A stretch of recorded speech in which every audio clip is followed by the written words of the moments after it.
So I will do the working groups later on, but let us maybe, while people are joining in, just slowly start. And let me just quickly welcome you to this webinar, which we entitled Sustainable Healthcare, Well-being and Nutrition, Assessing Sustainability, Risk and Opportunities of Wild Plant Trade. My name is Sven Walter. I'm working in FAO in the forestry division, in charge of the team on forest products and statistics, which includes wild plants. And the meeting today is a joint meeting. It's an informal meeting. There's actually no protocol to be observed. It's a meeting of the FAO Forest Technical Network, which brings together colleagues from forestry headquarters, from the field, not only from the forestry division, but colleagues interested in forestry. And then we have our colleagues from traffic there. And so it's really great to see you here all together.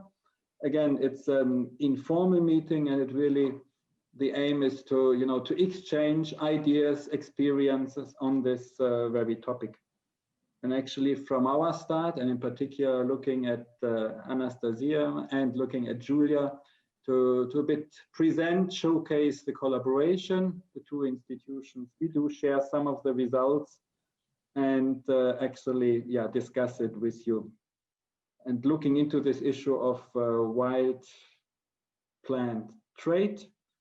And we are both interested on the one side that we promote the sustainable use of the product, but also that we identify and address the sustainability risks related to it. And the topic is very welcome. I already just mentioned we have the Committee on Forestry next week, which is the highest body on forestry of FAO.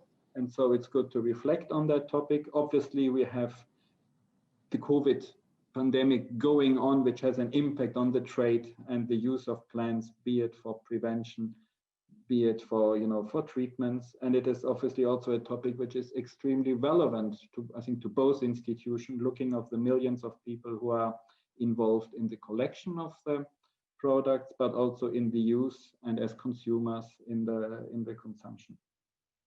As you can see in the agenda, we will have a little welcome from our bosses. Then a technical discussion on the work ongoing from FAO and traffic side, looking into some of the tools colleagues are involved to make this assessment. And I also would like to already welcome Jim Chamberlain, who is, I think, the only person here which is neither part of traffic nor of FAO. And it's great to have you on board, Jim. And then we have a discussion, and I will put you in some breakout groups afterwards so that we can a bit better interact. Just some basic rules. We are recording the seminar. Please use the chat function now if you have any comments to make in plenary. Again, afterwards we will go into the discussion forum, into the breakout groups, and where you will definitely have the opportunities to speak. Again, it's great to see this huge variety of colleagues there. And again, even if it is absolutely an informal meeting, but it's always good, to have the managers around also, so that they are informed about, this ongoing work. And so, Ewald, again, thanks that you had the time to join us. He is the Deputy Director of the Forestry Division. He is also in charge of COFO. And so if you have some guiding words for us for that meeting, I would like to invite you to take the floor now. Please, Eva. Thank you very much, Sven, and thank you everybody for joining this webinar.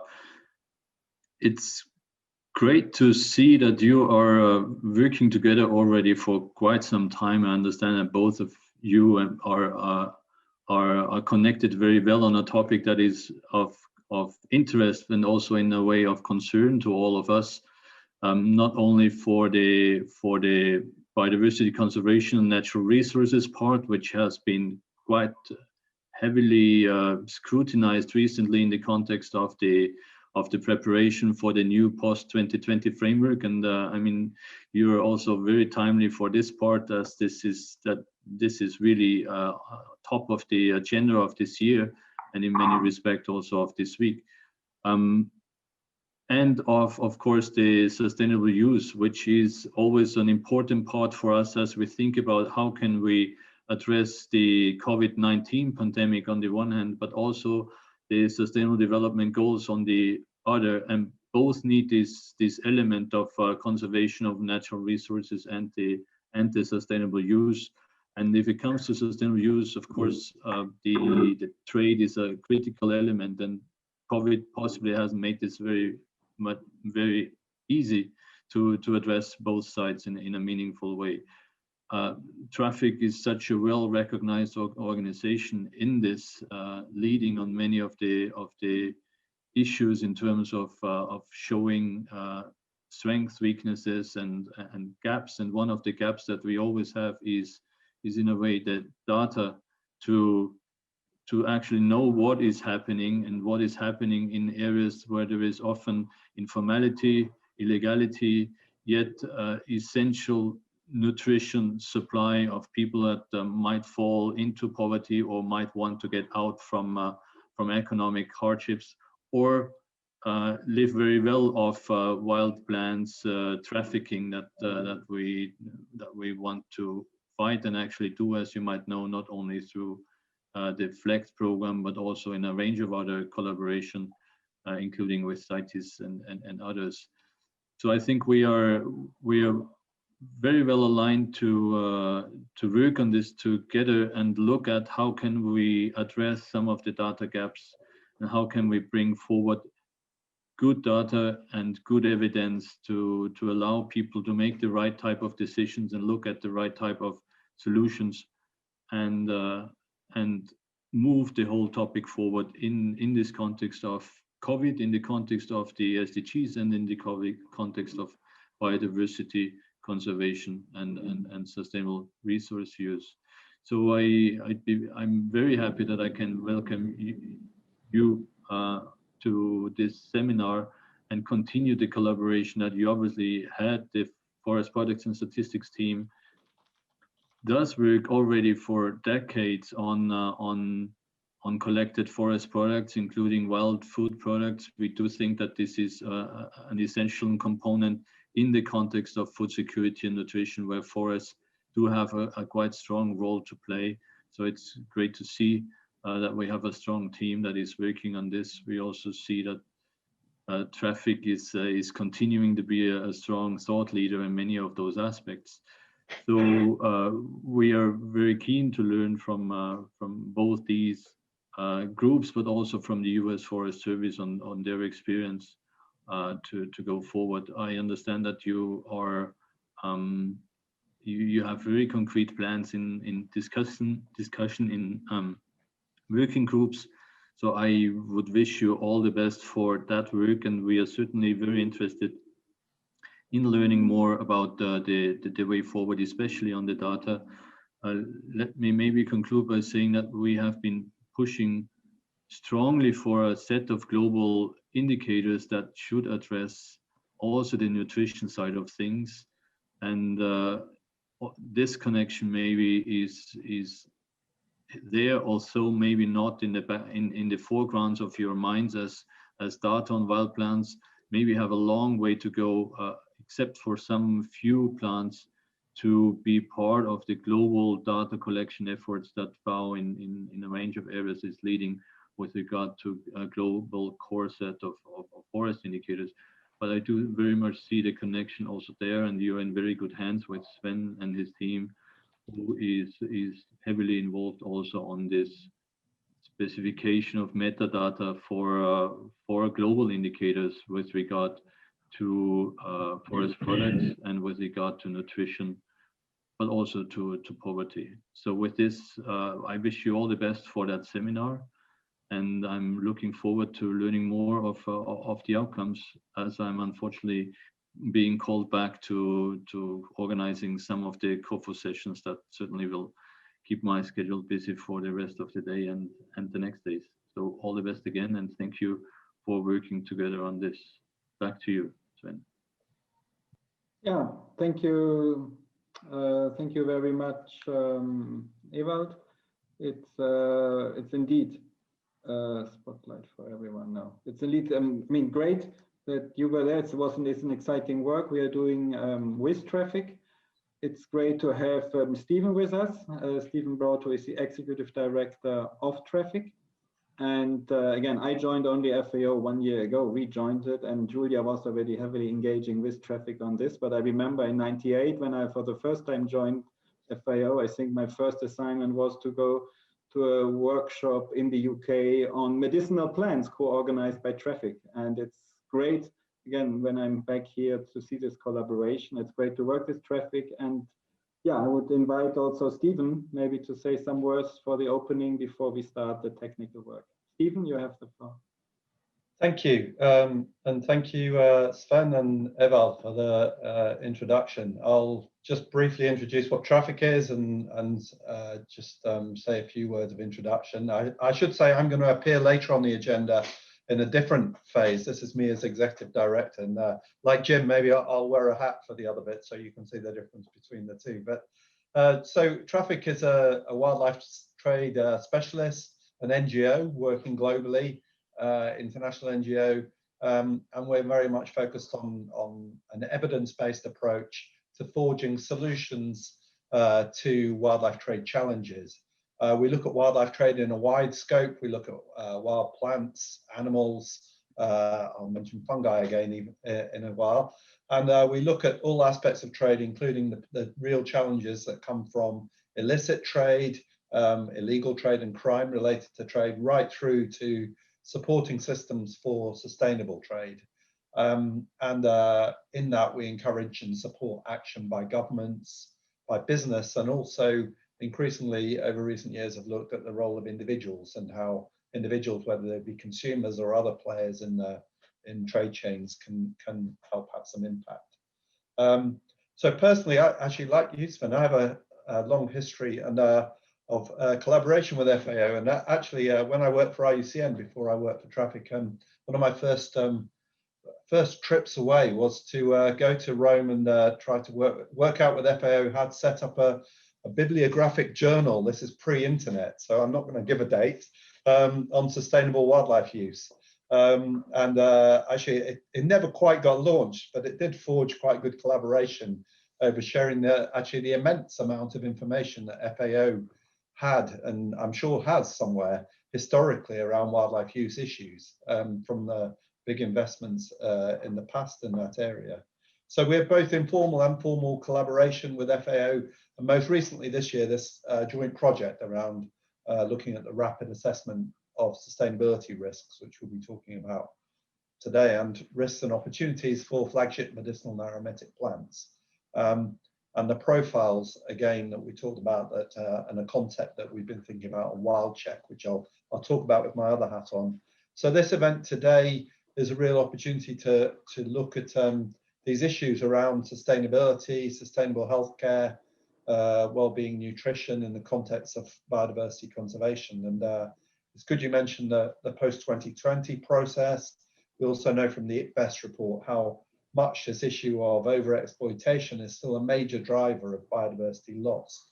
And so it's probably quite timely that today is the launch of the Kew Gardens State of World Plants and Fungi report, which, so I did mention fungi, let's not forget them as well. And where they show 2 in 5 of the world's plant species are at risk of extinction.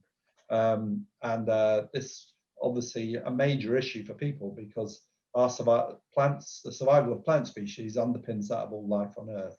And the Kew report stresses this use value as well, the exploitation value in this treasure chest of resources for food, medicines, biofuels and other uses that could tackle many of humanity's greatest challenges, including health challenges like the pandemic we're dealing with now. So I hope this event today will bring out some deeper thinking about these issues, but also represent another step forward in the collaboration between FAO and traffic, which we really value, pursuing what I think are compatible and common interests to conserve natural resources, reduce rural poverty, secure sustainable supply chains for plants, and ensure action under global policy frameworks. So again, I hope this is another step onward in terms of our collaboration. Look forward to a good workshop today. And thanks everybody for joining us. And back to you, Sven. Yeah, no, thank you very much. And again, we have this type of forest technical network meetings in FAO.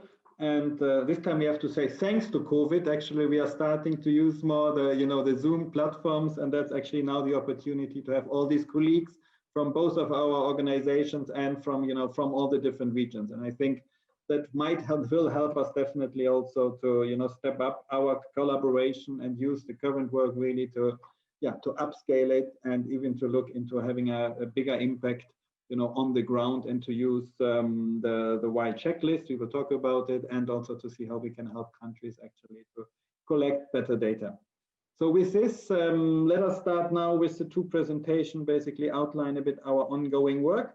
And the first one is my dear colleague Julia Muir, who is working in my team, is in charge on non-wood forest products. Also got recently a PhD on it, but from the University of Padua, and she is really the one who is advocating for this since many years, I think more than 10 years working in FAO. It's great to have her here. And Julia, please, you have the floor for the first presentation.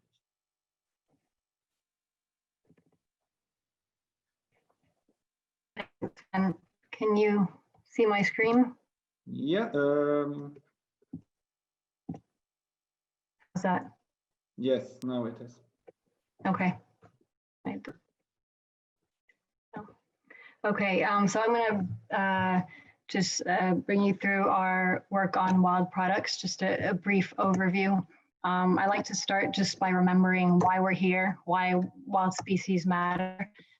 For many reasons. Ewald and Stephen touched on this already, but they contribute to more biodiverse food systems, and put simply, more biodiverse food systems tend to be more nutritious and resilient, climate resilient.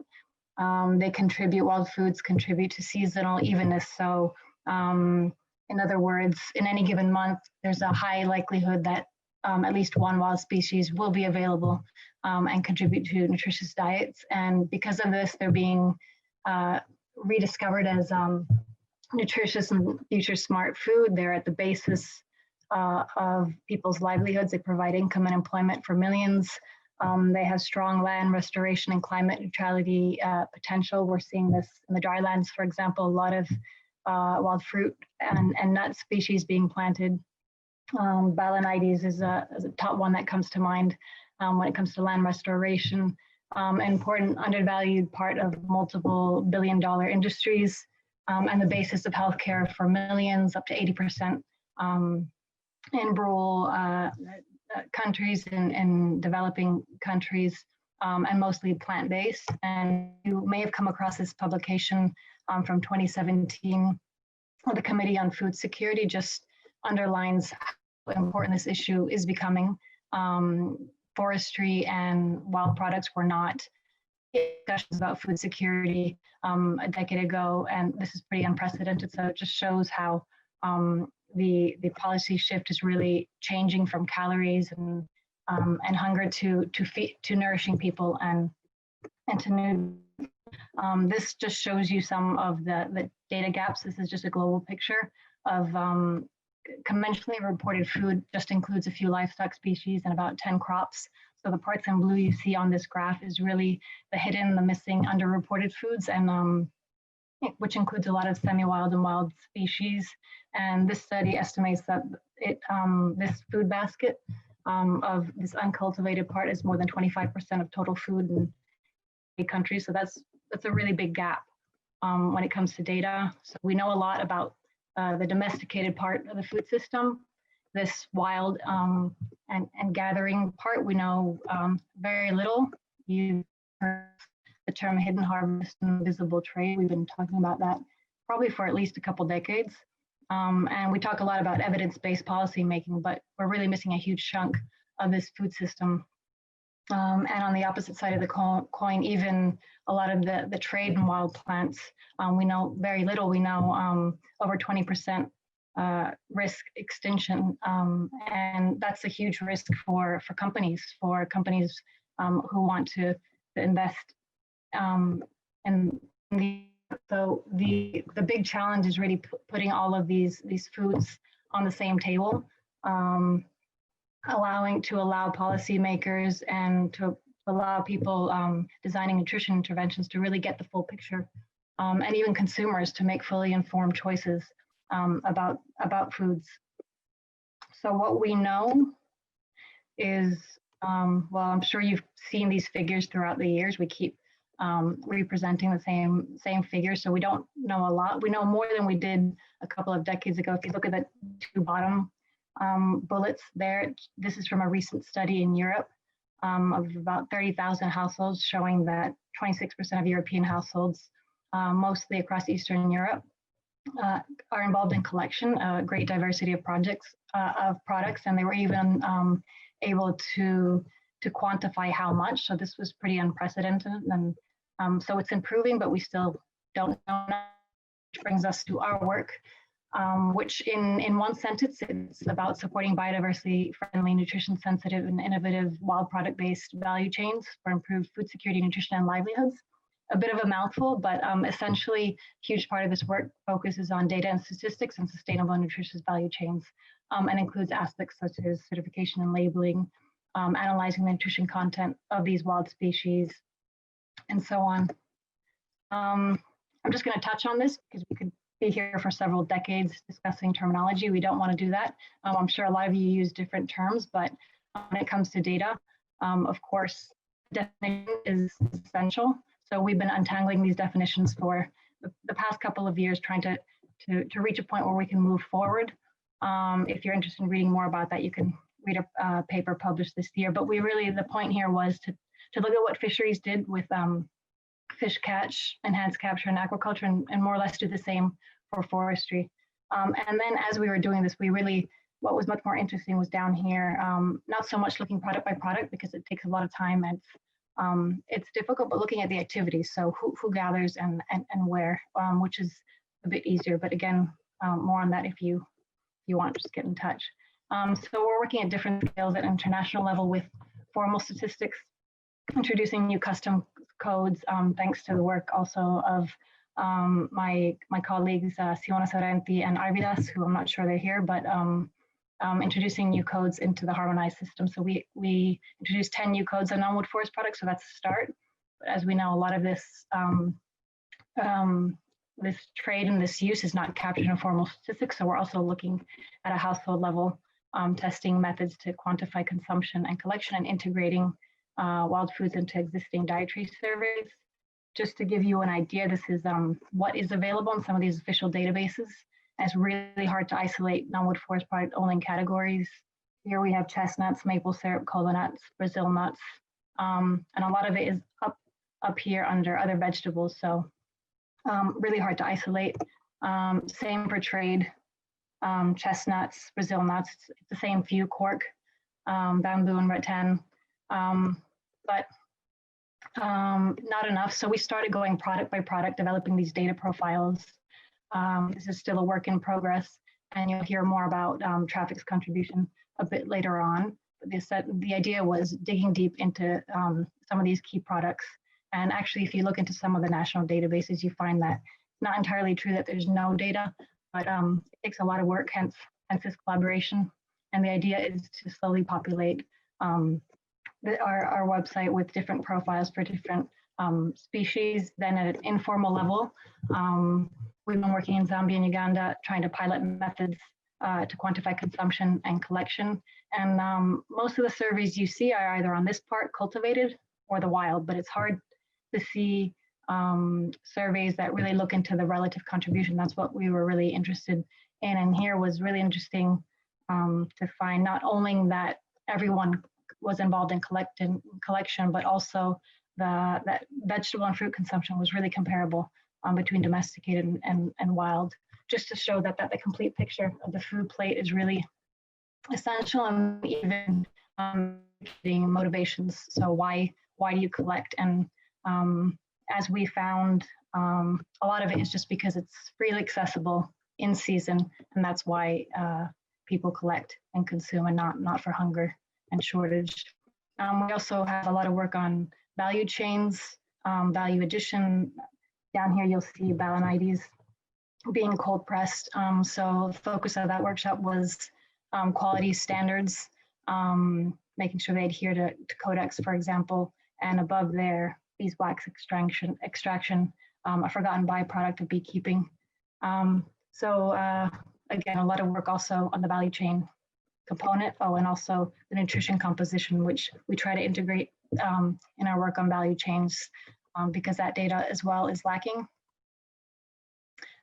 Here's an example of some work we did on the left here in Algeria with oak acorns being used to in the preparation of couscous, and also we do a bit of work also on edible insects, and this was in Thailand. I think I'm running out of time, so just a couple more examples. Some collaboration with UNHCR to assess the potential of wild products as to contribute to poverty alleviation, to creation of alternative livelihoods. This here probably one of the most important, I find, because these are FAO's guidelines on minimum dietary diversity for women. So the idea is to integrate more wild foods into existing questionnaires, because as much as we would all like individual targeted questionnaires just on non-wood forest products, I think some of the solutions will probably be in integration, but we can talk about that more in our breakout groups. Some work we're doing on policy recommendations with the Incredible Project, I'm sure you've heard about, and also we're part of the IFRO task force, which Jim probably will say a bit more about. And just for all our traffic participants here today, just to note that there are other projects at FAO that work also on wild species. Action against desertification is probably one of the biggest, and forest and farm facilities. So a lot of them also contribute to complete this picture of our work on wild products. Okay, I think I'm out of time, so that's it. Thank you. Great. No, thanks a lot, Julia, and thanks for giving this really overview what we are doing in FAO on this. And that is, as Julia said, not only from from our program, that's probably a tiny little part, but there are many other programs in FAO which are which are dealing with it, be it at the global level and also be it at the country level. And it's great to see all the colleagues who have joined. A lot of colleagues have joined in the last minute, so welcome. You missed the opening and the first presentation from Julia, providing a bit our work on wild plants. And now it's a pleasure to have Anastasia with us. Also, she is probably on many screens, but she only has one presentation, and that is really to flag the ongoing work from traffic. And Anastasia is the senior program coordinator on sustainable trade, and I think you work mainly in Asia and in Europe, and also your function as a co-chair of the IUCN Medicinal Plant Specialist Group. I think that's something which is very valuable and very interesting, and it would be good also to get some insights of this work and the ongoing work from traffic on this, and it will help us also to better understand how we could better connect and enlarge our collaboration. So Anastasia, you have the floor.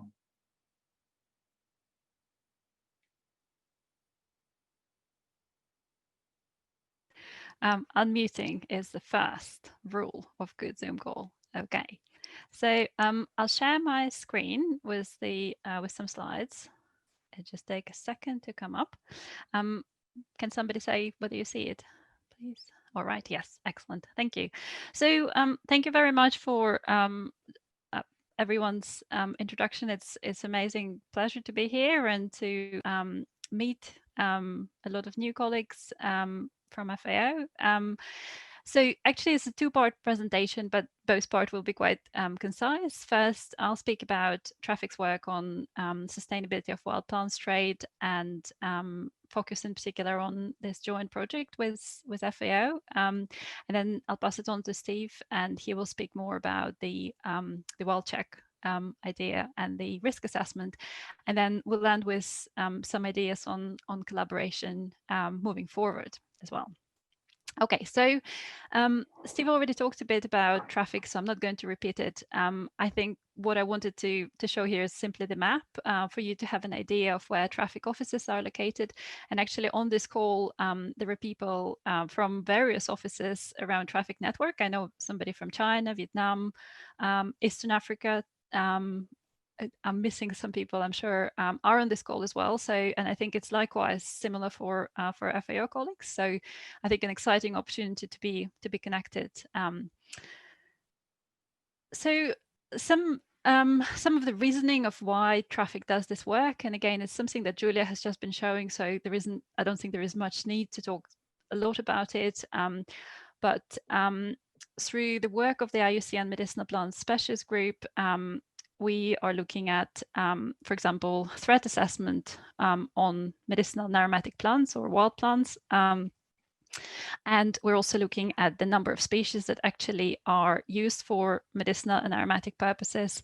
So what we know at the moment is that there is nearly 30,000 species around the world used for medicinal and aromatic purposes, and maybe about 10% of them are traded internationally. We, at the same time, know that there are kind of threats mounting, that about 11% of roughly 20% of species that have been assessed are actually threatened with extinction in the wild. So that's a particularly concerning figure because, as it's been noted already, we're talking about species that have an immense importance to humanity for a number of different reasons, including livelihood and food security and health. And also, between 60 to 90%, and I know it's quite a wide-ranging percentage, but it's because we don't really have great data, and actually it's data that's really hard to get by. Between 60 and 90% are thought to be wild collected, and it is important. So what we're talking about is the need for some intelligent conservation and sustainable use approaches to ensure that where wild harvesting is happening, it is sustainable. Another thing that clearly is more of one of the reasons and other reasons why traffic is so involved in this work is that we look at trade as both threat and opportunity.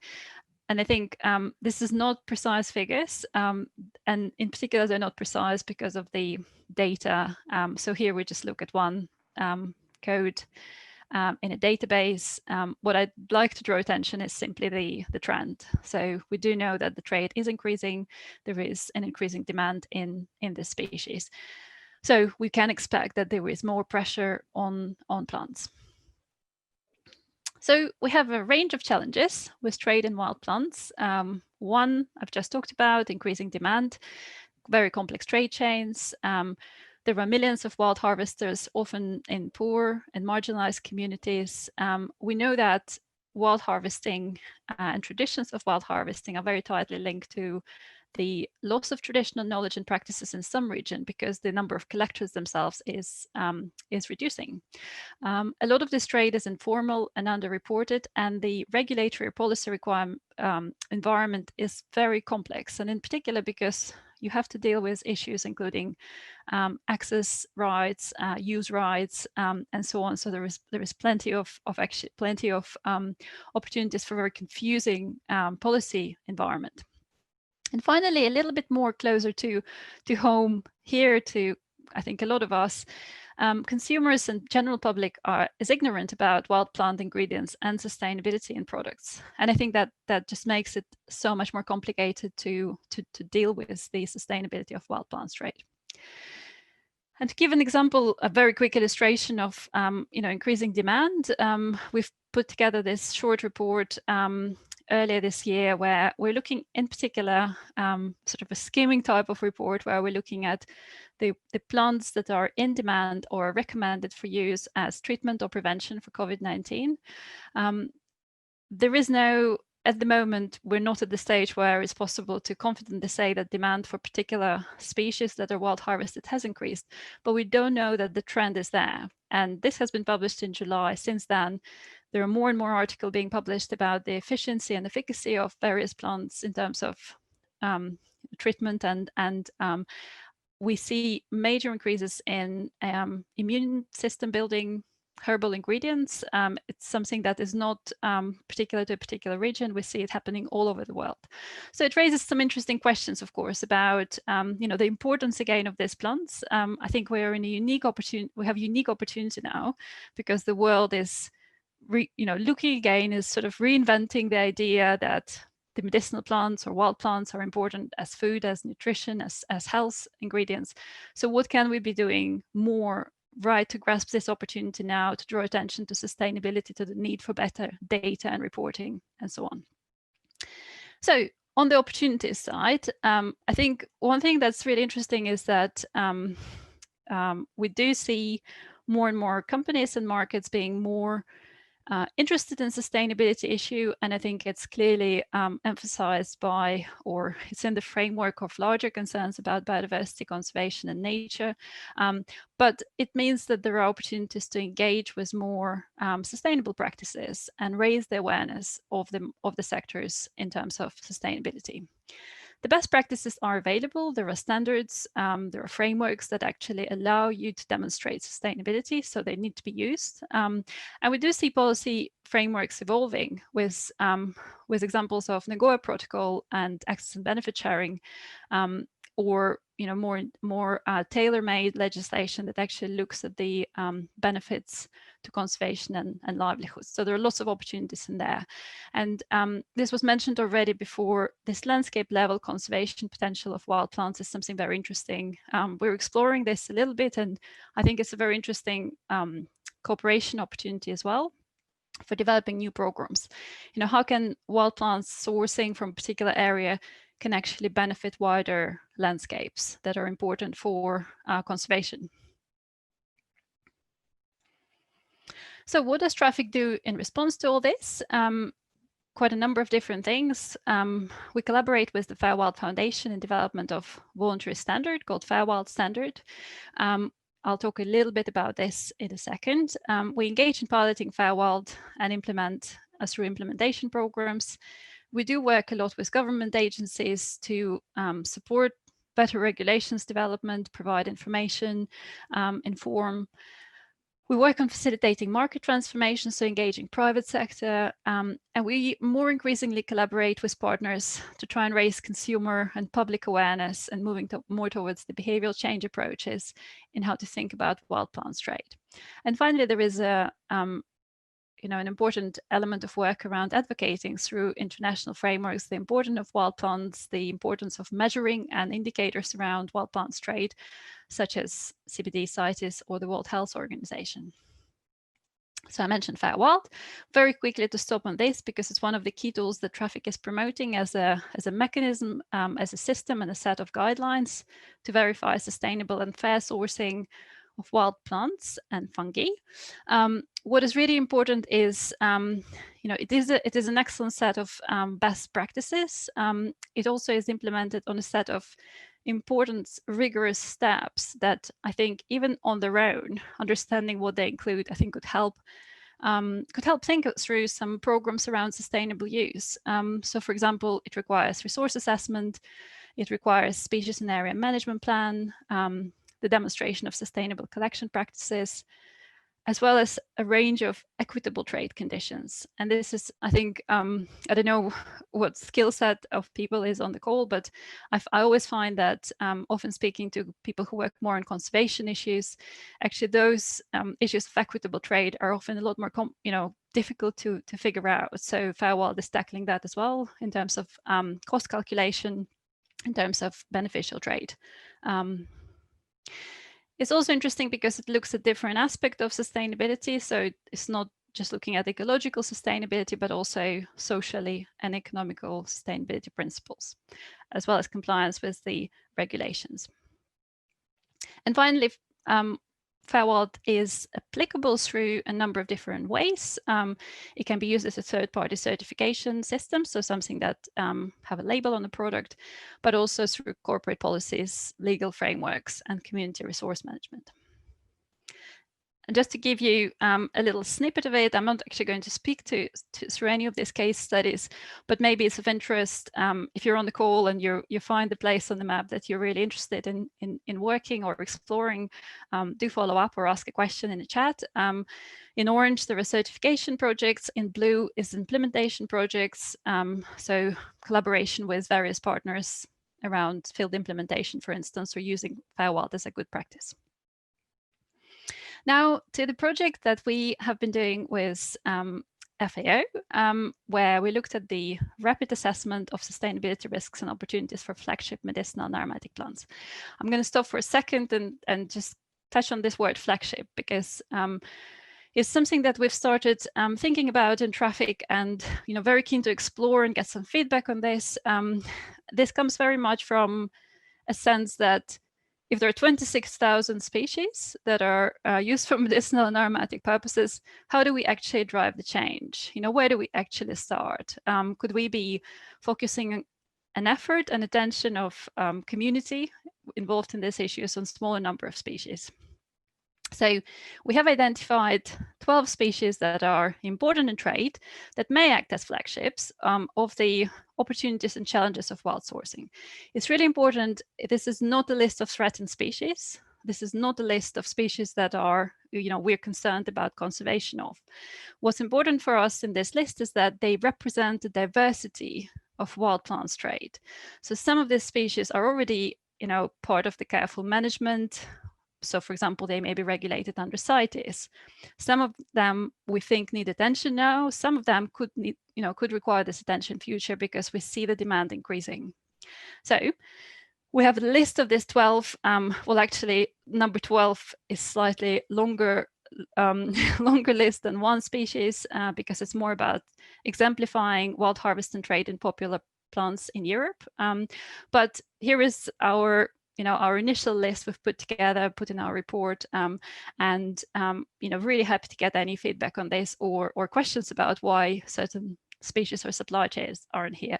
We've been thinking about species that consumers will also be able to relate to, so it's something that people can find in the consumer products. So for this project with FAO, we've picked 3 of these species. So we've looked at shea butter, at Prunus africana, and also at licorice root, and have created some species profiles for this species in which we summarized a range of different characteristics. It's based on a rapid desk-based review of available data. And I think this is both a limitation of these profiles, but also I think it's very important because this shows really what is the available data and where some of the gaps are. So I think it's a very useful exercise in any case. And we focused on trade data and English language literature. And this suggests what types of trade data and literature we used. And actually, Eleanor on the call here is the one who's done most of this work. So for any specific questions, she is going to be the right person to answer. As a summary, we've produced 3 of these profiles, and we're working now together with Julia to get them to the point where they are launched and are on the website that she showed earlier. So what I wanted to stop on is a couple of observations around, from doing this work. So first, the species-specific codes are very useful for understanding the sustainability, but they just don't exist for most of species. So some questions are, how can we prioritize species that would benefit most? Because if there is a not known value or conservation concern, how can we bring in more species and have longer HS codes? And how do we get those codes adopted? The changes in codes can confuse reporting by countries, of course, because it's not enough just to have the new HS codes. It's important that it's actually being used by the countries. So how can it be rolled out more successfully through a particular capacity building program or engaging the relevant statistics department into this? The trade data that's available doesn't contain information on source, so whether it's wild or cultivated, except for CITES listed species. So, can we be working together? Can we ever see that NTFPs are recorded in the same way, for example, as fish in FAO data? And what can be learned from CITES database on this maybe? On the closer alignment between FAOStat and other databases, maybe just in short term, a document that could explain available data sets and differences and who are the main users of it could be really beneficial before some, maybe proper or stronger engagement between those exist. So that's on trade data observations. Some observations on sustainability and livelihood aspects from doing this profiles, briefs. So information of most use for understanding sustainability is lacking for most of databases, except for CITES trade database. Our question is more, is there something that we're missing? Is there something that is sitting either at national or international level that can be tapped into?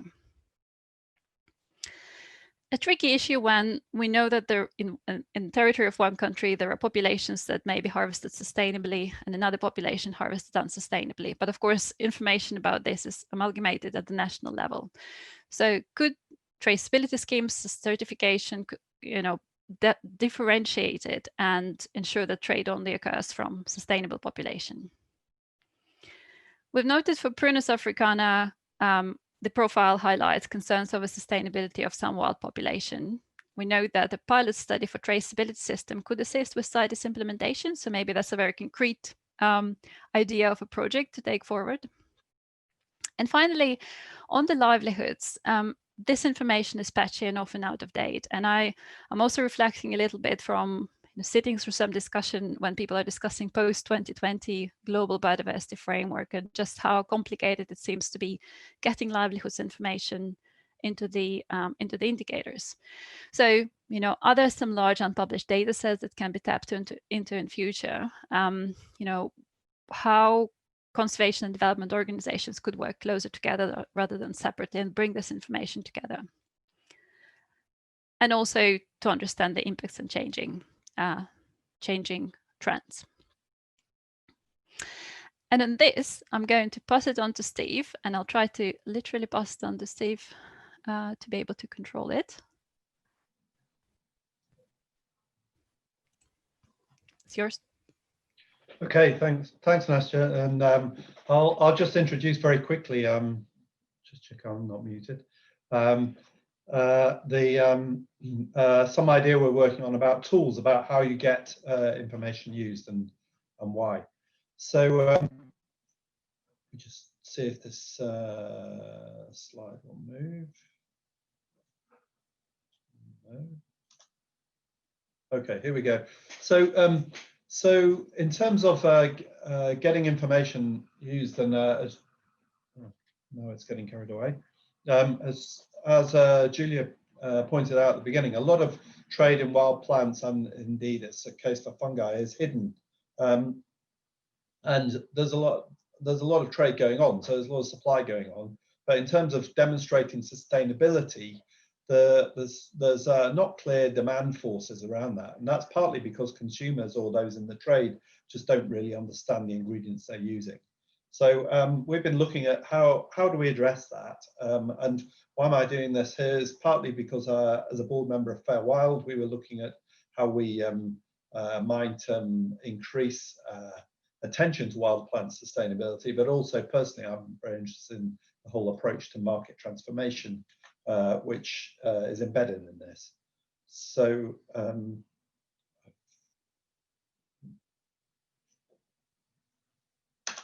trying to move forwards. Here we go. So market transformation. I think all I'd say about this is we know about these classic views of how new ideas are adopted, and in terms of market transformation, and by market transformation I mean the percentage of demonstrable known sustainability in the wild plant trade sector. Those working on certification and approaches like Fair Wild, which NASA's introduced, are very much operating at the moment with the innovators and the early adopters. And that's great. Market share is increasing over time. But the vast majority of the business sector is in the middle there. They're hopefully going to be an early majority, a late majority in terms of moving towards demonstrable sustainability. When you get out and about and talk to these companies or even users, you often get these sorts of answers. They don't understand what a wild ingredient is versus something else that may be agriculturally produced. They don't know that they're buying or trading or selling wild ingredients because they're just buying something based on a name or a quality. They don't seek basic information about the origin and nature of wild ingredients, which is quite surprising when we know the depths to which information on agricultural ingredients is required in trade nowadays. And they don't know which environmental and social standards are involved in demonstrating wild sourcing. In terms of consumers, some don't really care about these issues and about the risks and don't feel any pressure from buyers and consumers. So this hidden trade continues. So looking at how we might use tools to change that, particularly in the focusing on the business sector and moving those businesses across that theory of adoption. We looked at this idea of something, just using the name Wild Check at the moment, is to offer insights and advice into sourcing of wild plant ingredients as part of business investment and policy scoping. And this is where we found the common ground with what we've been talking about around information and how we get information that's useful and how we get it used. So, so this idea of Wild Check opening the cupboard door on hidden ingredients, illuminating risks and opportunities, and informing creation of a recipe for sustainability action. So the idea is to create some sort of tool, and this is very much a concept we've been working on, for compiling, communicating critical and accessible information for business investors and policymakers, to make that accessible, to make it available. And also in coming up with this idea and exploring the idea, it became clear that we could get beyond the tool. How do you get this information used? What's the sort of public interface you might have? What are the sort of ways in which companies might express their public commitments as they move along this journey to demonstrating sustainability? And what's the sort of way to provide access for business into tailor-made information, the sort of information that business managers, business decision makers use, which is often not journal articles and scientific reports. So we looked at compiling and again looking at the sort of example of the ingredients that Nastya mentioned, these sort of flagships, because they are heavily used and often quite hidden in the trade where they are used. Looked at developing some tools for doing that, including a web-based tool for how you would present Wild Check information to business decision makers. And the sort of ingredient check file, again, that decision makers in business might use in terms of understanding the species, the mode of production. Is it harvested in the wild? Is there any sort of intervention in that harvest? What types of products are harvested? Is this a matter of picking fruit, or is this chopping trees down? Well, what is the sort of harvest they're involved in? Who are the producers? What's the social element of this industry that they're involved in, or the purchasing they're involved in? And then looking at how is trade structured? Are there many manufacturers, processors? What goes on before that point where the end product buyers are manufacturers are buying these ingredients? Where's it coming from? What sort of trade in volumes and what sort of price trends in that trade? So looking at this sort of information, and then two areas of risk which try to get to this business decision makers. One is the conservation risk. I talked about that Q red list analysis earlier, but we can go beyond that in terms of risk assessment and simple risk assessment in terms of low, medium, or high around the resources that companies are using. And then the social risk profile. And again, the Fair Wild Standard actually has a really good set of criteria to look at social risk areas.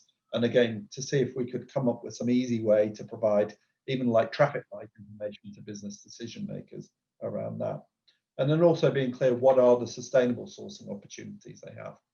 So I'm not going to go into detail, just say we've been experimenting with this. Here's an example of shea butter, which of course is a very commonly used ingredient. If you've eaten chocolate in the last week, you've almost certainly eaten some shea butter, if nothing else, because it's a substitute in and complement in the cocoa trade, and used in a whole load of other products, including cosmetics and others. But for a business decision maker who doesn't even know that's a wild sourced ingredient mostly, what are these risks? And here, you know, how do you present information quickly that shows the conservation medium risk, the social high risk related to this trade, which is probably quite a surprise to the companies involved in the business right now. So just a little interjection, just to say, and not just because my colleague who's our behavior change expert is on this call, but just to note that you know, providing information absolutely aware is not good enough. We need to start understanding how the decision makers, whether they're business buyers, sourcing managers in companies or consumers, how do they make their decisions? What is the way in which they change their behavior? And how do we use information and other tools to change their behavior?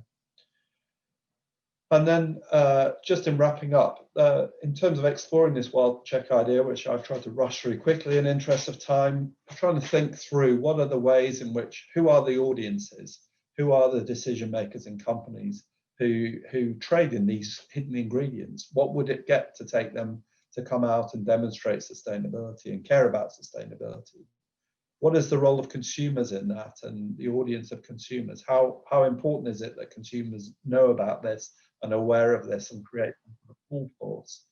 And what are the funding and project implementation agencies? Again, there's not time to go into examples, but we know of development funding projects that support production and increase in supply of many of these wild sourced ingredients that are not actually looking very hard at the conservation implications of that and how the business is responding to that. And also there are sectoral wild plant initiatives. So there's the Global Shea Alliance, there's a Baobab Alliance now, and other examples of how they have different approaches to what their goals are, whether they're development driven or conservation driven. So, and then finally, just looking at the business model of how to make this work. So if we wanted something like this to work, to be able to produce usable information on important ingredients in trade that can influence different decision makers, whether those are business, consumers or governments, how do you fund that, and what's a way to do that? What would be the way to do that in a sustainable way? So, and finally, just say we just have secured some money beyond the project that we've done with you with FAO. We have some funds from the Swedish postcode lottery, which is going to help expand this idea and experiment a bit more in this space. So thanks, and I'll pass back to Sven, I believe. So, oh no, Nastya's got 2 slides, sorry. Finally, back to you. Sorry. Yes.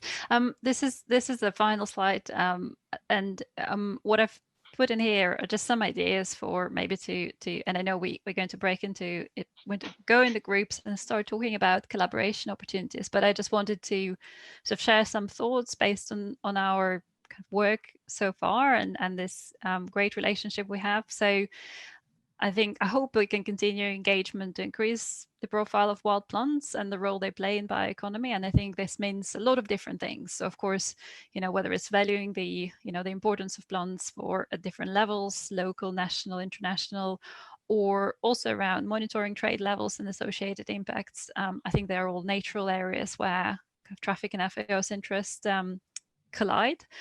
This wild check concept, really like to see where we can take it further together and how to make it functional. The Fair Wild best practice is available. We do just hope that it's used more as a reference point or as an active kind of certification mechanism to increase the value in the supply chains in different projects around the world that FAO is running, and maybe we could be developing together.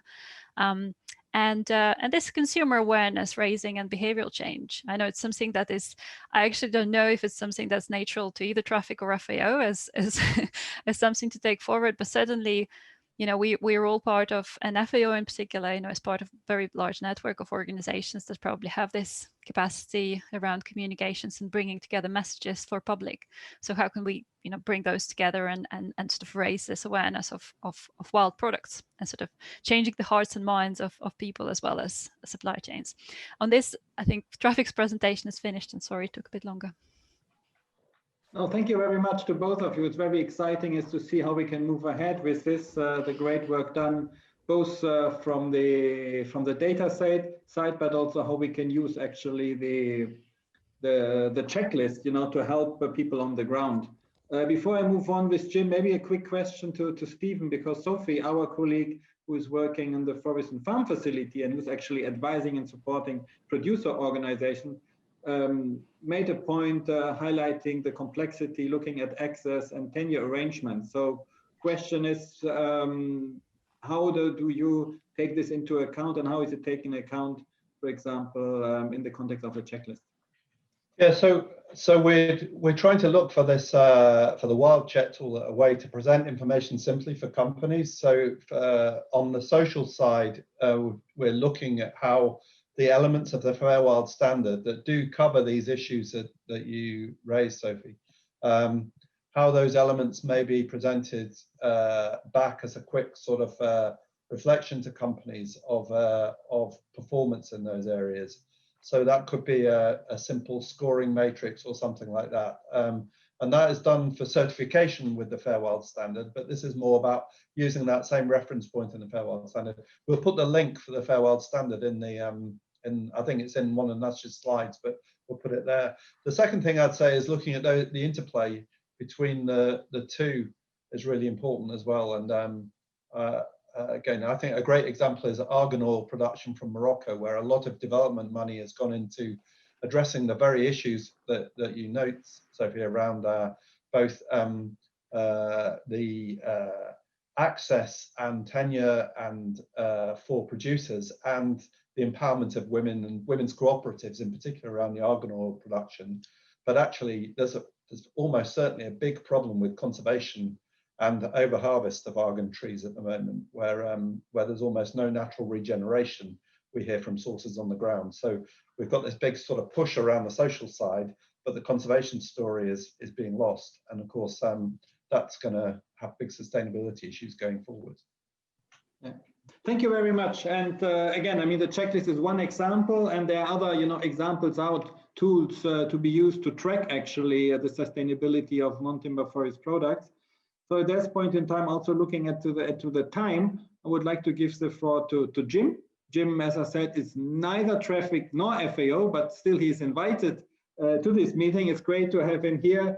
He is working since many, many years on non-wood forest products, in particular on the ecological and the economic impact, focusing edible medicinal plants, and also under IUFRO, he's leading the task force on non-timber forest products in the bioeconomy. And I think both FAO and traffic, we are part of this, and it's a great collaboration. So it's great to have you here, Jim. So please, you have the floor for some insights from North America.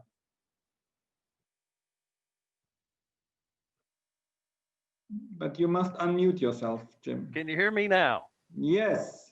Can you see my screen? Yes. Is it in the switch mode? It's all good. Yes, all good. You just need to start. Oh, okay. Hey, good morning, everybody. Actually, it's afternoon your time. It's very early my time. I really appreciate being invited to this meeting. I feel like maybe I'm part of both groups, but I'm really an outsider. So I want to share with you sort of my experiences with trying to figure out how much is being harvested wild plants in the United States, and really trying to understand the trade and the markets and the volume and value that are being harvested. I work for the U.S. Forest Service. I do research on non-timber forest products, particularly looking at food and medicine that's being harvested from the forest. I focus my attention on the ecological and the economic impacts of these harvests, of the harvest. I also wear a hat with IUFRO. I lead a global task force that was commissioned last year looking at the bioeconomy and non-timber forest products. We have about 70 members from something like 25 different countries, and we're trying to tease out what's the situation with these products and how do we move forward on this transitioning to the bioeconomy. Let's see if I can I'm not sure if my screen is moving. So let's talk first about, you should be right now seeing a slide that says sustainable harvest. We are on track, yes. Awesome, thank you. So as far as sustainable harvests are concerned, there are 4 pieces of information that we need to determine that on an ecological basis. First of all, you need to know the starting inventory. How much plant material or biomass is available at the patch or the population level that could be harvested. Then you need to know how much is being added to that every year, right? And on the other side, you need to know how much is being harvested and then how much is dying back, right? So you need to know how much is the decline of that. As long as that top portion, the starting inventory and the mean annual growth is greater than the harvest and the decline or the death in that, I would suggest to you that that is sustainable. So we've been looking at that with black cohosh, which is a medicinal plant that's native to Appalachia. I've been doing extensive research on experimental harvest. I put these 2 slides up here just to illustrate the impact that harvesting has on those plants.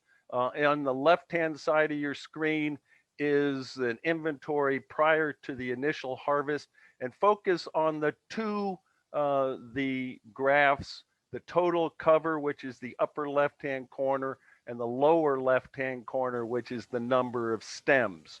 So you see that with different treatments, 33% and 66%, and of course a control, there wasn't a lot of difference between them for total coverage and number of stem.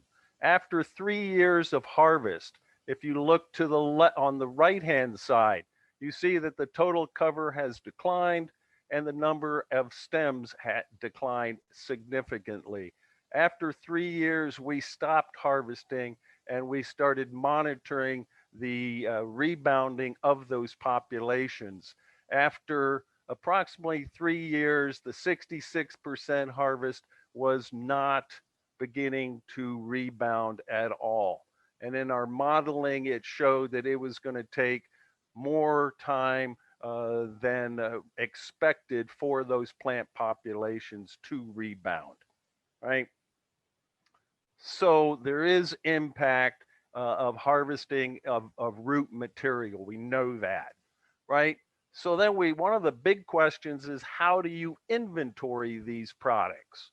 If as a forester, I can go into and take simple measurements of trees. I can look at the diameter and the height of the trees, and I can tell you how much biomass is above ground of merchantable wood. You can't do that for a product that's harvested for its roots. What we did is that at a stand level, we developed a simple regression model that allows us to inventory how much root material is below ground, and it's simply based on the crown area and the height of the plant. So this tool allows a manager to go into a stand of black cohosh, take measurements of the crown area and the plant heights, and with some degree of credibility to estimate how much root material is below the ground that's available to be harvested. We've tested this on a couple other species, and the preliminary data suggests that this simple equation could be used on things like golden seal or blue cohosh as example. But much more information and research is needed on many other species to do this.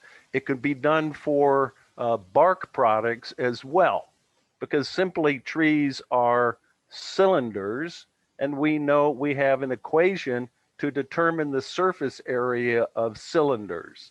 So we can do that. We've done that with slippery elm, which is harvested for its bark as a mucilagen. It soothes sore throats, and we've shown how much bark material is available in the forest at a national level within the US. Moving along, One of the big questions, though, is how much is being harvested. And at a stand level, we don't have that information. One of the industry leaders in collecting that information is the American Herbal Products Association. They track about 22 different medicinal plants. And the table that you see on your chart there are some of the figures that we have. The point of this table is to show you that we have black cohosh data, but it's at the national level. So it doesn't get down to a stand level where a manager really needs that to determine how sustainable that harvest is. So APA, the American Herbal Products Association, they survey their members every 2 years. The challenge is that that data is restricted to members. So it's not readily available to the public. It's also biased to the large firms, and it's biased to the APA members. So we're not getting the full picture. And if you see on that table, that data on the second to last column only goes to 2010 because that data is not readily available. But it is the best data that is available at a national level. So we can use this kind of data right here to make the case that large volumes of these species are being harvested every single year. So if you want to convince somebody at a higher leadership level, this would be a good data to be used. So then the next question is, where do we get data? And as Nastia said, we have CITES, and I use American Ginseng. We have, this is mandatory reporting. So anybody who wants to export American ginseng from the United States, they have to register with the appropriate agencies, and they have mandatory reporting on the transaction amount and the location of where that harvest took place, right? So their dealer transactions are available. There are challenges with it for misreporting. For example, with the county level data that is available, and sometimes those counties are dubious, questionable as to their accuracy. As an example, one of the counties, I've looked at the county data, and one of the counties that jumps out as having some of the most ginseng is a highly urbanized and basically a city. So we know that that's not possible. What that indicates to me is that that's the location of the dealer. So they just put that information. But what this data on ginseng gives us is a directory of buyers. So it allows us, it opens the door to contact the buyers and to contact the dealers to see if we can get more information out of them, right? So what we did is, using the ginseng buyers directory, we started a project to look at non-timber forest product output systems. And so we contacted ginseng buyers throughout the 15 states, and we asked them, do they buy other products? And in fact, they do. And in fact, we were able to identify an additional 10 species that they were willing to give information on about these 10 species. And then we were able to actually expand that to about 45 other medicinal plants that these people were trading in. With that information, we've been able to map where the concentration of trade is going on using these forest inventory units that are about 1 million acres. We're able to mesh that with timber data, with medicinal plant data, and actually we can map now using heat maps the concentration of the trade. some of the positive parts about it is that it's being done by a neutral party, an academic institution. This is in partnership with Virginia Tech. And so the buyers are less leery to talk to the people at Virginia Tech than they are to talk to somebody from the government like me. The challenge is that there's no institutional commitment to keep this thing going. So we're on the 5th iteration of this tool, but there lacks the institutional commitment to do it every year. And if you can see on the bottom of your slide, we're now able to get some fairly accurate and consistent volume data and price data on a number of those species. Right? The map that you're looking at is a concentration of dealers. So the light yellow is large metro dealers. We got the green is small metro dealers, and then rural dealers and dealers in the coal fields of West Virginia and Pennsylvania. Right. So the other source of data that I use in tracking how much material and the value of the material that's being harvested are permits issued by public agencies, public forest management agencies, in particular the National Forest System of the US and the Bureau of Land Management. So these two agencies, they manage hundreds of millions of acres, and they issue permits to harvest this data. And this table that you're looking at are estimates of the total values for a variety of product categories. The challenges with these are a few and many. It's permitted harvest data. It's not necessarily the actual amount of harvest material. So they issue a permit for 50 kilos.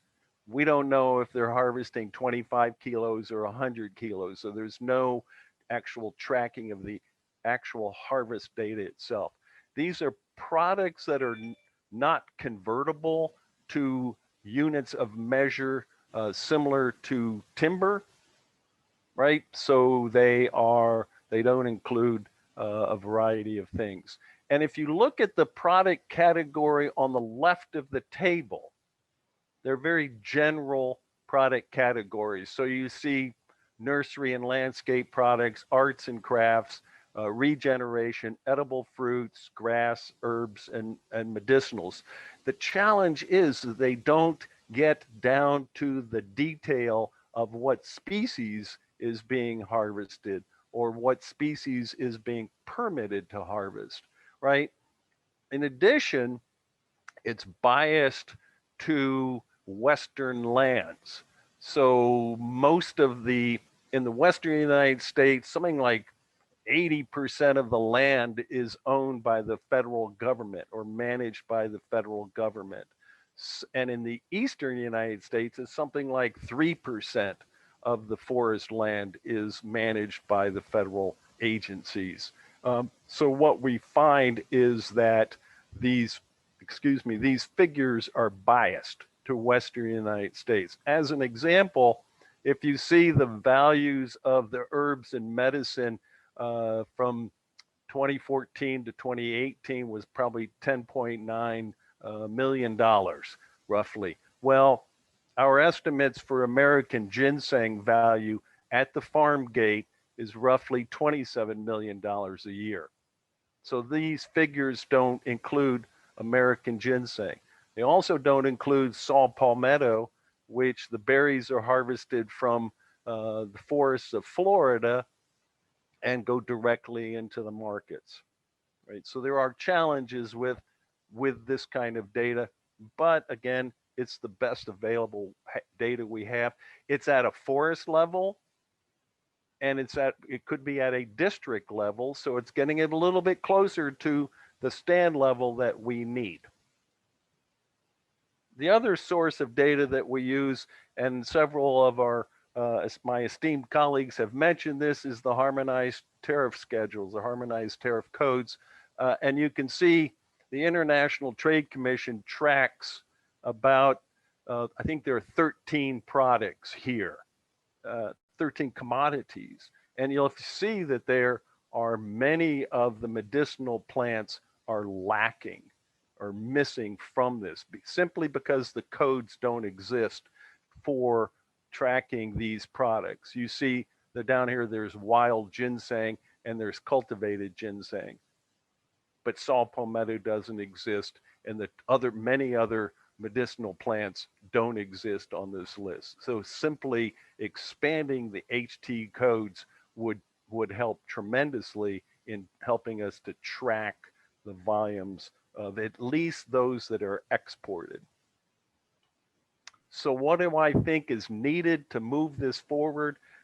It's interesting, we find a commonality between us, and that's one is to the expansion of the HTS system and to getting more codes, products with codes for that, at least for the export markets.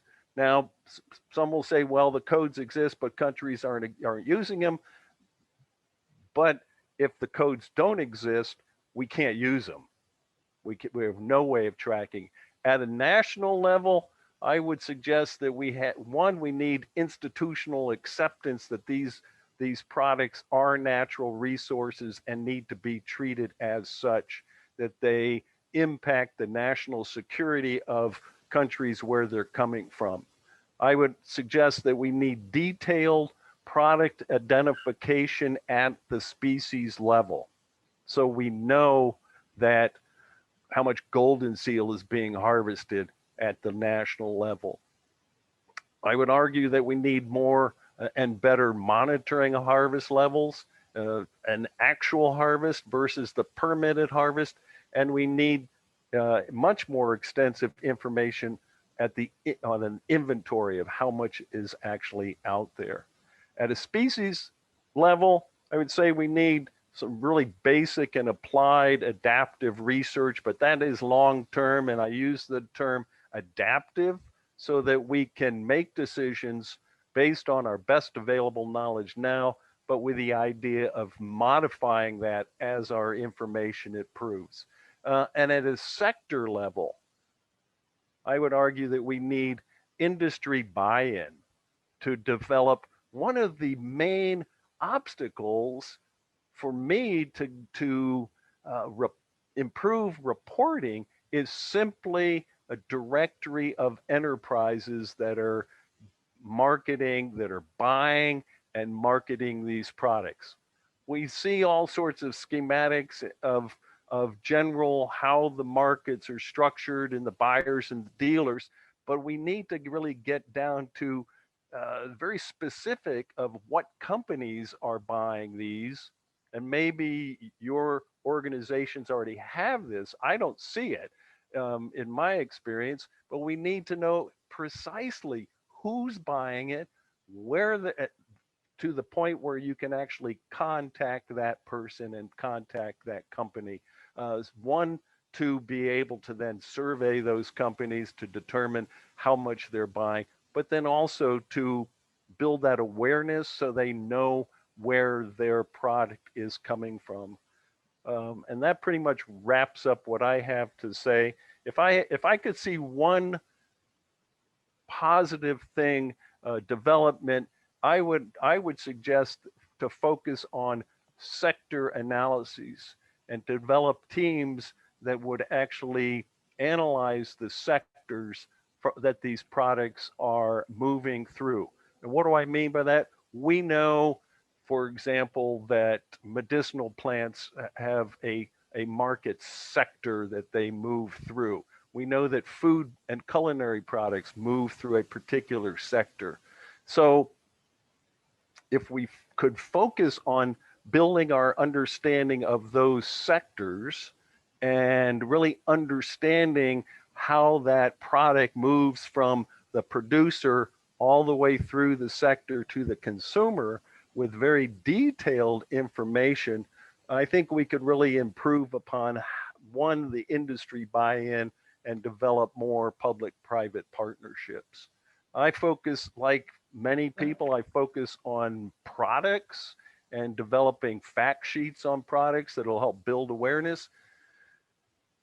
But I think if we flip this thing on its head and look at it from sectors, we can then build that product knowledge as well.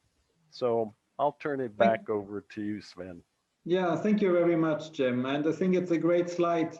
What is needed? I mean, what do we need to move ahead? Should we look into the products? Do we look into the sectors? Do we look into the people? I mean, these are all things which have to, you know, come together, and that's exactly what we would like to discuss a bit with you guys now in the working groups. Thanks also for the comments on the chat, making again the aspect on the social aspects, highlighting the social aspects, also reminding us that genetic diversity is something, you know, which is an important contribution. So we will now move for some 15 minutes into the working groups. You will be basically put into them as already, let's say, pre-arranged. We have tried to mix the traffic colleagues with FAO colleagues. We hope that this will, you know, that this will work out. And then after 15 minutes, we will come back in the plenary and have a little, you know, wrap-up discussion. So let's see if we can use that work now to have a bit more time to actually talk. So I will now move you into the groups. So just stay tuned, enjoy the discussions, and then hope to see you back in 15 minutes. 15 minutes, I will send a little reminder to everyone, and you get 1 minute before you get a little warning. I myself will join in the group 1 in a second. So I hope all will work out. I will now open the room, so you can all now join, please, into the working group. Very good. So well, I think as a moderator I was the last back in plenary, but our working group was too exciting. I would have enjoyed to stay a bit longer there, but we had to stop it. And it's great to see you all back and all together. And so, as usual, we are of course running out of time. So let's make a quick round, hearing what the colleagues say about the discussions. And let me start with my colleague Julia from FAO. Okay, can you hear me? Yes. Well, I had Lyndall in my group, and she's a wood person. But no, that's a challenge, I know. But she had some good comments. I think that and Katrine, I can't remember her last name, from our office in somewhere in Africa, I can't remember. So her main concern, she's the gender officer. She mentioned that again, the topic of gender and women came up, and her data interest is sex disaggregated data, which just probably adds another layer of difficulty because it's hard enough to get data in general. But that's one of the big data needs that came out. Also inventory came out, and it does come up again and again, trying to integrate NTFPs into inventory. And the third one is certification schemes. So looking at the more traditional certification schemes, FSC, PFC, and trying to use that again. So more an idea of integration rather than just standalone certification for tracking particular products. Those are the 3 key issues that came out. Okay. Anything on collaboration? Well, again, collaboration on those main data needs, so on inventory and on gender disaggregated data. So if we can come up with that kind of data or collaborate, but those are the 2 main needs. Okay, thank you very much. Yep. Anastasia. I'll be very quick. From your side? Yes, thank you. We had a small and powerful group. We had Andrew and Sophie, both working more on the social issues, in forestry. So actually our conversation was very focused on those tools and approaches. And Emily, who was with Traffic and Fair Wild Foundation. So in terms of we covered the question of tools and the collaboration. And on the tools, we talked about from FAO's side that there are tools that have to do with specifically issues of tenure and community-based forestry and enabling conditions for producer organizations, and that we could see how this could fit, this guidance could actually fit with some of the fair wild approaches, for example, or even this wild check approach. It was noted that even though traceability is, of course, instrumental to fair wild system, it's sort of in the early days of really exploring what it can look like. And so maybe there is some collaboration around this as well. So figuring out actually what is the traceability approach that consumer need that the whole supply chains would benefit from. There was a point about internal governance of community and producer organizations and the guidance on that FAO has through farm and forest and farm facility. That would be very helpful clearly for work that Traffic does and Fair Wild. And also Sophie talked about the market analysis and development tool, again, that forest and farm facility is using, and that it integrates different aspects of it, including issues of business risks. And so we noted that actually what Steve was talking about was wild check, so conservation and social risks could possibly be actually part of that tool, so that when analysis is done around market potential, the sustainability issues are covered. And then we talked a little bit about non-wood forest products and corruption issue, and that we're planning a webinar. Traffic is planning a webinar towards the end of the year, and that it could actually hit on a number of issues of governance and traceability and so on, and it would be great to involve FAO people in this. And on collaboration, was a bit more, I think there was general sense that it would be great to continue the conversation, in particular with learn more about different tools that each organization has, and that, for example, there is so much FAO guidance on very different elements of governance and issues of legality that would actually be really helpful for fair wild processes, for example. So I think general sense that there would be a lot of things to follow up.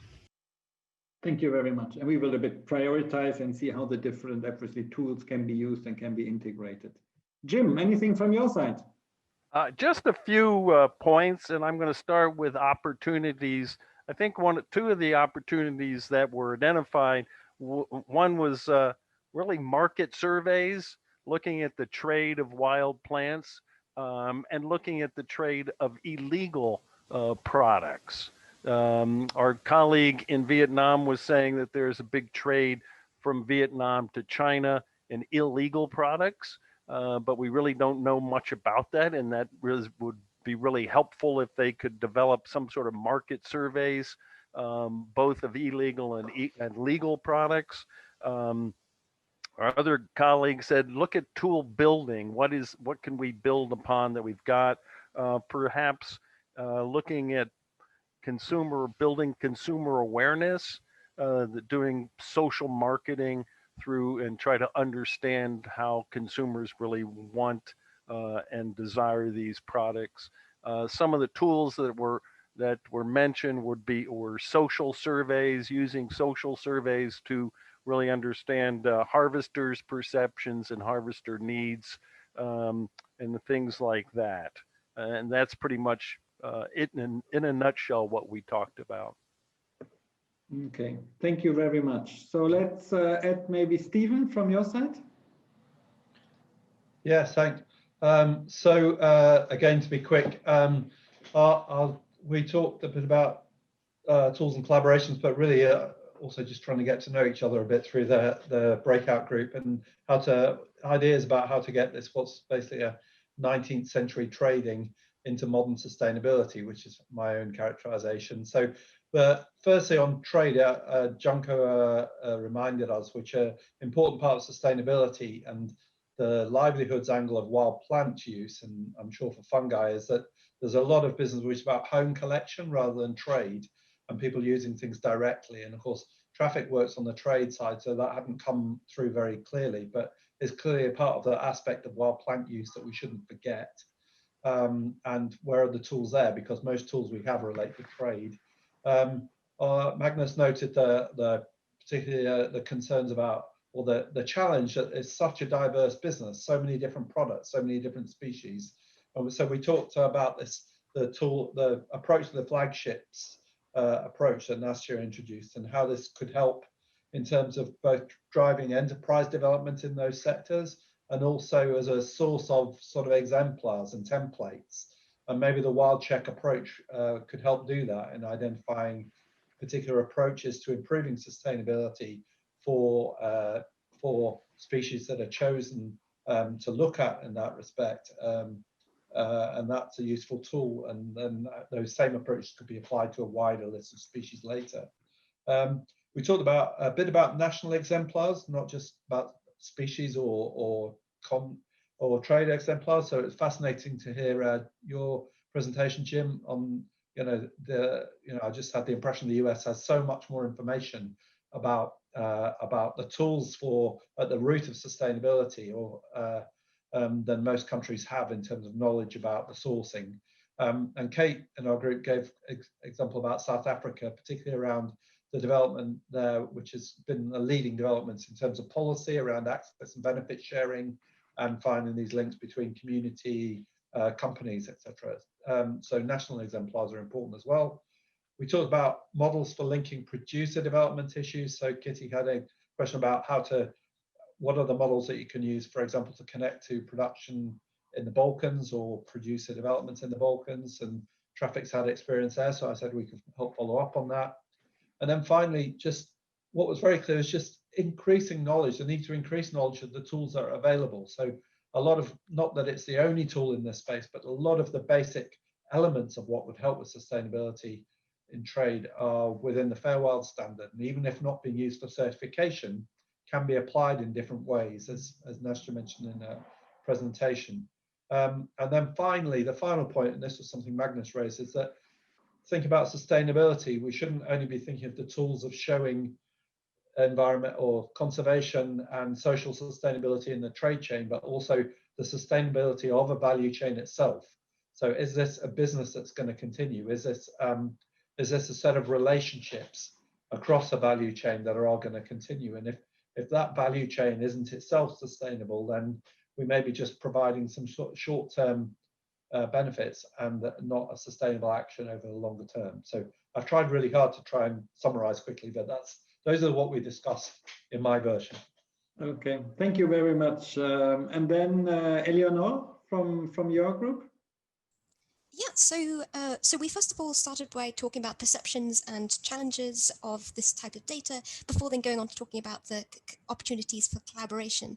So the things that the challenges and perceptions that we talked about in particular was the extent of local trade and how difficult this is to collect data on this, as well as the fact that within the local trade, there are often local names that are used. So there's a lot of difficulty in collecting data, particularly when there are multiple names being used. Also, definitions and the definitions that are used, particularly in terms of plants which are wild or cultivated, and inconsistent use of definitions is another challenge. And also, as well as I'm sure everybody talked about, the fact that there's not enough data and much of it is outdated. So in terms of collaboration opportunities, the different things that cropped up, Brian in our group made a very good point about it would be beneficial to collaborate on looking at how there could be more, or how there could be a facilitation of more interaction between the private sector and the governments in the different countries in terms of data collection. A separate point made by Ty in our group pointed out that there could be a huge amount of value in collaborating to focus on a couple of trade chains to collect data all the way through, much as Steve pointed out, right from the biology of the plant, right through the train, right through to the final destination of this plant. And if we have a couple of these, then it could be very useful as a model for thinking about other plants as well. And then finally, a very good point that was made by Ilyas was that there could be a great opportunity for collaboration in thinking about different ways that we could help to strengthen in-country data collection, as well as to encourage data sharing between different bodies or government sectors who have data already. Great. No, thank you very much. And it's yeah, it is really complementary here what I think the different groups discuss. So it gives a nice overview. Just to add 3 points from our group. One is really to develop a kind of a platform or tools really to share information, something like the state of non-wood forest products. See how to link it also with all the existing outreach materials we have in FAO, the Forest Products Yearbook, but something similar is missing for this hidden product somehow. So what can we do there to improve the availability? Having simple and applicable tools to actually collect that information, and that was from our colleague from Africa to mention it, that there's really a call from our member countries to help them to improve the availability of data, and there to do this in partnership also with other organizations.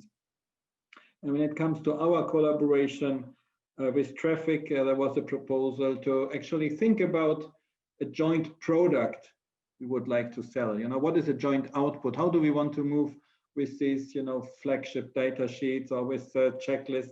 How can we, how do we want to move ahead? And yeah, what is the desired outcome of it? And so that we can probably together, position ourselves also for joint resource mobilization as a next step.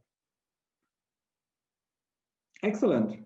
I think it was a very good opportunity also for us to have, even it was of course as usual far too short to have this exchange, but having some minutes between colleagues who probably met the first time to learn from others was something very exciting. And again, I would like to remember that we have colleagues also from the different regions and from the same region working in the same region. And I think that is something we could also follow up. So we have the list obviously of all the colleagues registered, and thank you very much for your interest in joining that webinar. We will obviously share the presentations. We will share I think a bit the bullet points from the different working groups. Maybe we can try to condense it a bit. Let's see. And then also share the list of participants so that colleagues in Africa and Asia also know where the contact persons are, their possible ones. And obviously from our side in headquarters here, and I think the same is of course true from Traffic side, we are available to facilitate, and that connecting the dots, connecting us as colleagues, and really see how we can move ahead and bring this actually one step further in support of the countries, and how to reach out with all the great projects both institutions have on the ground. Thanks again to Jim to help facilitating this and bring the two organizations together and thinking about the different tools. It's a challenging, but it's a very exciting reflection. And next year we have the World Forestry Congress.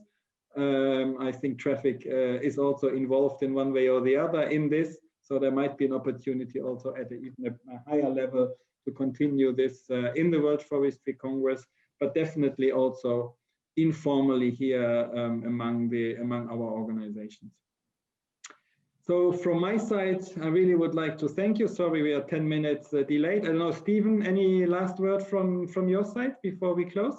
No, just to echo what you said, thank you to everybody. It's been really fascinating. I wish we had a couple more hours, but we're all busy. But I think there's some great things to follow up from this. So thank you everyone for joining, and we'll certainly from Traffic side we'll be following up with you and try and see what more we can make of this collaboration with FAO. Thank you. Okay, great. So again, you will hear from us. I wish all of you either a very good evening, thanks to the colleagues in Asia, and a good day for the colleagues both in Africa, but of course also in America. So thanks to everyone, and have a great day. Bye bye. Bye. Thank you. Bye bye. Bye. Thank you. Bye bye.